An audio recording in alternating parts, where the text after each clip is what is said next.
क्रांति, white revolution, इसी का नाम दिया था operation flood. Operation flood, operation flood. हरित क्रांति का दूसरा नाम ऑपरेशन फ्लड। इसे किसने चालू किया? वर्गीज कुरियन। किसने चालू किया?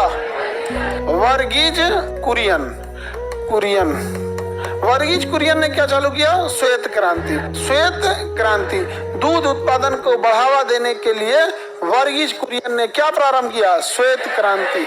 श्वेत क्रांति, इसमें क्या था भैया कि जिस तरह से जेनेटिकली मॉडिफाई किया गया फसलों को, दो फसलों को क्रॉस करके, इन्होंने क्या किया? देखा कि अमेरिका, यूरोप की होल्स्टीन गाय बहुत ज्यादा दूध देती है। होल्स्टीन गाय बहुत ज्यादा दूध देती है, 100 लीटर। दोनों टाइम मिला के कितना दूध देगी? 100 लीटर।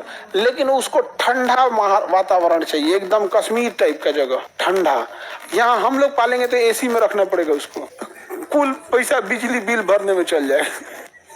जेनेटिकली तो बताइए, होल्स्टीन दूध तो देती है लेकिन भारतीय वातावरण में नहीं रह पाती। भारतीय वातावरण में रहने के लिए फिजिशियन गाय सबसे सही है, ठीक ठाक रह जाती है फिजिशियन गाय। तो इसने क्या किया ना, देखा कि ये दूध देती है, अब फिजिशियन गाय वातावरण में रह जाती है, तो दोनों को क्रॉस करा दिया, एचएफ बना दिया। क्या बना दिया? एचएफ। अब भारत में सबसे ज्यादा दूध देने वाली गाय कौन है? एचएफ। उसमें फिजिशियन का भी गुण है और होल्स्टीन का भी गुण है। 55 से 60 लीटर दे रही है, करम फूटल रहेगा तो 35 लीटर दे देगी। मैक्सिमम उसकी क्षमता होती है भारत में एचएफ की 55 से 60 लीटर, तो आराम से 35-40 लीटर दूध देगी यहाँ पर। और खाना देखिएगा, मोटा आदमी और दुबला आदमी में खाना के खुराक में ज्यादा अंतर नहीं होता है, खुराक में नहीं होता है। अब जैसे मान के चलो हम लोग 10 रोटी खाते हैं तो कोई 8 गो खाएगा, यही होगा। 3 गो यही खाती है जो यहाँ पे 3 गो रोटियां। आगे बढ़े, किसी को दिक्कत? श्वेत क्रांति संग आ गया। किस चीज के लिए है भैया? दूध उत्पादन के लिए। दूध उत्पादन में सबसे आगे कौन राज्य है?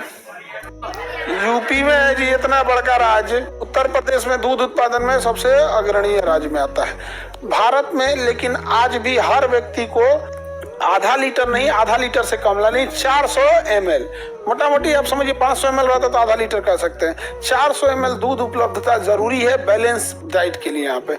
लेकिन आज भी भारत पूरी दुनिया में सबसे ज्यादा दूध उत्पादन करता है, लेकिन जनसंख्या इतनी है कि हम लोग अपने कुल जनसंख्या को पर डे दूध भी उपलब्ध नहीं करा पाते। कहाँ उपलब्ध करा पाते हैं? तो ये थोड़ा सा प्रॉब्लम है जनसंख्या का। और एग्रीकल्चर में भी अब देखिएगा, अगर किसी के पास बस एक एचएफ गाय आ गई ना, एक ठो, तो गांव का व्यक्ति एक एचएफ गाय को अगर पाल ले रहा है, आराम से उसके पास 30-35 लीटर, 2 गो रहना चाहिए, एगो बीसू के तो एगो लागल रहे। बीसू के ना मतलब नहीं समझता, इसकी गाय महंगी आती है। अच्छा, कोई भी चीज का प्राइस समझो कैसे होता है दुनिया में। कोई भी चीज अगर कम रहेगी तो ऑटोमेटिक महंगा हो जाएगा।